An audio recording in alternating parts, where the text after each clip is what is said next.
Hi. Hi. Today I'm talking to CEO and founder of JoggingBuddy, Tony Piedade. Hi, Tony. How are you? I'm good. How are you? Not so bad, thanks. Not too bad. Can you tell me a little bit about JoggingBuddy? I believe it's a platform that enables people to meet up with other people in their local area who want to go for a run, as in people who might not want to go out by themselves, but this helps them find people to go with. Yeah, absolutely. As the name suggests, it's really trying to find a jogging buddy. Um, it's something that I launched quite some time ago. It actually began since 2009, and the premise really was actually that a lot of us are very good at going out running as regular as we can, but a lot of us need a bit of help along the Yeah. way. So it's really just to help people sort of buddy up and achieve those goals together. And so, how does it work? You put your name out onto the website, and then other people they contact each other independently. That's right. It's a totally free website. Just sign up with your details. If you want to have a play without signing up, just put your postcode in a search bar, and it will tell you how many people around that postcode want to go out running or available to run.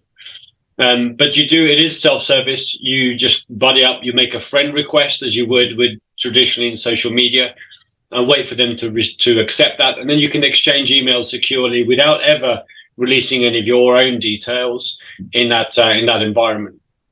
Brilliant. I believe you also have challenges on the website as well that people can log their runs, and you're aiming for something like 1,000,000 miles to be Yeah, recorded. I think obviously everybody needs a bit of a target. I set out with the idea of trying to get people to obviously record their miles, and we already have partnerships integrated into our portal, or Strava and Garmin and others, where you can just log your miles when you've gone out for a run. And you can do that if you go out on your own or if you go out with a buddy. And indeed, now a recent feature that we released, which allows you to also, when you go running with your dog, to allocate miles to your dog as well. Um, Okay. and if you go on our website, you can now see the best performing canines. Okay. So you can put pictures of your dog as well and say, or is it the breed of dog? It's the breed of dog, but each whenever you upload your own breed, you can upload a picture of your actual dog as well. That's interesting. I'm sure there's a lot of dog lovers out there who'd jump at the chance to do that. I mean, as you say, it's been going since 2009. How has it grown over the years? Well, surprisingly well, and I mean that uh, in a I don't know, in a not unexpected way. I only launched this because I was the one that was in need of a buddy. When I was living in North London, I was a heavy smoker. I was carrying a lot more weight, and what I was interested in is finding someone in North London to go running with. What I didn't do is I didn't say, unless you're in North London, don't sign up. And so we are now in 128 countries. So it's just been a phenomenal growth, and just goes to prove that actually, technology is very good at recording us when we decide to go outside, but it's not always good at getting us to go outside, which is, I think, the space that we occupy. And that's the push of the website, is that you can find someone to go with. So, a lot of people, and I suppose to a lot of extent, mainly for women, that they are very kind of these days unsettled about running alone. Yeah, and look, one of the great validations of our website is 52% of our membership globally is female. And that's really strong, because I think that tells us on the one hand that there is a need, but actually not an over-indexed need of women. But also that, it is a comfortable environment where you could get to know somebody and arrange to go for a run. Of course, all of this comes with all the usual caveats, right, about safety and security and making sure you meet at a neutral place. But it is a good starting point. And the other thing that I think is a nice, interesting benefit is we're not just a nice platform for where you live, because we're now in 128 countries. It's where you live, where you work, and when you travel. A lot of us will fall off the bandwagon a bit and not go out running in New York on a trip because we don't know the area. Well, this is a good way of getting to know somebody who is local, who is a runner, and who can show you around. Yeah, and is there a cost involved in signing on? No, it's totally free. If you go through the sign up process, you will be presented with a a charging option. If you click any one of those buttons, it will tell you that you're now in for free for life. Right. Excellent. I mean, that's one of the things people always think, is there a charge? But obviously this is brilliant. This is just getting people to meet people and get out there and get on with their runs. That's right. Look, I'll tell you a couple of things. There's no charge. There's no adverts. I don't email. And there's very little marketing to you at all. It's all there for you to do with as much or as little as you like. I mean, also that's one of the kind of things, as well as your other venture, JogOn. I mean, you're not making money, but JogOn, I believe, is your part of your project to save 1 million pairs of running shoes from going into landfill.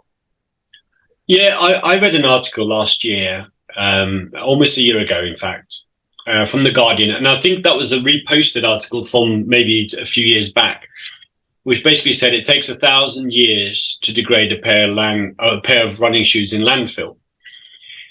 And when I thought about that, I thought, well, two things. One, on the one hand, I've got this platform of people going out and doing running that I'm trying to actively, get to do more. Am I creating a problem? And on the other hand, the realization that what that actually means is that every pair of running shoes ever made is still on the planet. Yeah. And I those two things just didn't tie up for me. I also created independently, before I even read this article, the ability to log your miles against your shoes, so that you could attribute those miles. So I figured I've always got this ability of knowing what runners are using. Well, what do they do with it when they've actually on the website retired their running shoes? Wouldn't it be great if I could do something with them? And brought those two things together and thought, you know what, I'll have a go. I mean, what happens to the shoe? I believe you have hubs across the world now where you kind of distribute the shoes. Do they go to other runners, or are they just for people to wear in general? So there's a couple of things. The collection network in the UK is now really quite extensive. We're in 250 leisure centres in the country. We've got a great partnership with sportshoes.com nationally, where if you return your shoes to them and stuff, there's sort of sticky labels in there that you can send us your old shoes. We work with schools. We work with libraries as well to be collection partners. And when the running shoes get here, we take a look at them. Are they what we call end of life, or are they still got some life left in them? So wherever we can reuse, we reuse.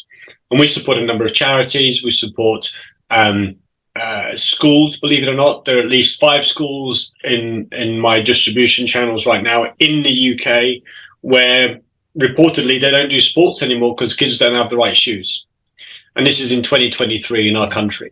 So it's a really nice way to put some of those shoes to good use. And yes, we do send some shoes overseas. Last year, we sent some to Kurdistan, Honduras, Bolivia. There is demand, wherever there is demand, we will support. And how can people get involved? How can people become a collection point? Is it through the JogOn website, or? Yeah, so if you go on to jogonagain.com, that's where you could register to have one of our collection points, or to be one of our collection points. Equally, we have an enormously brilliant partnership with Every, the shipping company, where for £2, anyone in the UK can send us up to 15 kilograms of shoes to my address. So, and to put that into context, 15 kilograms is about 30 pairs. Yeah. So if you want to get together with your friends, get 30 pairs of shoes or 20 pairs of shoes, it'll cost you £2 and send them to us. We'll make sure that they're taken care of. And are those details on the website as well? All of that is on the website. Yeah, there's a postage tab on there. Go and have a look, and it'll give you all the details you need. Brilliant. I mean, so what's next? Are you looking to increase the network of stores and places around the country that you can drop your shoes off?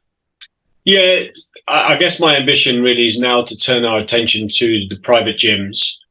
So we've got the leisure centres quite well covered, and we've got retail increasingly well covered with sports shoes, with Start Fitness, who's just recently signed up. We're already at 17 universities. Private gyms represents quite a great opportunity, and I'm pleased to say that we've already got some early interest from that sector, where those shoes are used. They're used in treadmills. They're used in gymnasiums. That's not to say that they're not actively used, but they'll be in a much better state than somebody going off, trail running, Yes. as an example. So I'm very keen that we can be in those environments as well. And clearly, from a distribution perspective, there's always lots of need, and we'll make sure we'll try and meet some of that. Do you have any kind of events that you hold or you're looking to hold to say, look, come and run, and then at the end you can drop your shoes off and we'll be happy to take them? I'm very fortunate that I don't have to run those events because there's plenty already out there. So there are a lot of park run events that are already doing collections, which is brilliant. There are a lot of big sort of 10Ks, half marathons already doing collections and sending them to us. The challenge I have is logistically, I can't be everywhere as an individual. But luckily, a lot of these organizations want to support us and are doing that. So just keep a lookout for events near you that are publicizing the JogOn collection point. And if they're not already, maybe give them a little bit of a persuading shove, see if they can be. And are you on social media? Can people follow you, see what's happening? Absolutely. Go and find us through the website. So particularly with JoggingBuddy, joggingbuddy.com, we've got all of our social media tabs on there, and jogonagain.com will have all of our social media links from there as well. Excellent. Is there anything coming up kind of almost immediately or later this year that you'd like to kind of highlight? No, well, look, I guess there's a couple of highlights to share with you. One that I'm very proud of. One is that we've just reached the 10,000 pair milestone. So we started last year, and I use the word we a lot. It's only me. Started last year, and in that year we've done 10,000 pairs, which has just been phenomenal. And one point that may perhaps a place to finish it that I didn't cover earlier is where do the shoes that are at end of life, where do they end up? At the moment, they go to what we call a waste to energy plant. So instead of going in a hole in the ground, they are incinerated to produce electricity and generate power, which, although is not the best and the most friendly solution, it is the best solution we have right now. And at least it doesn't go to, take up a big hole in the ground. Excellent. Well, I hope you have every success, and I hope you get inundated with shoes that maybe you just can't handle too much. You have an avalanche of shoes coming through your front door. Well, it's a good problem to have, Mark. Yeah. Good problem to have. Tony, thank you very much. It's been great, and good luck for the future. Thank you so much.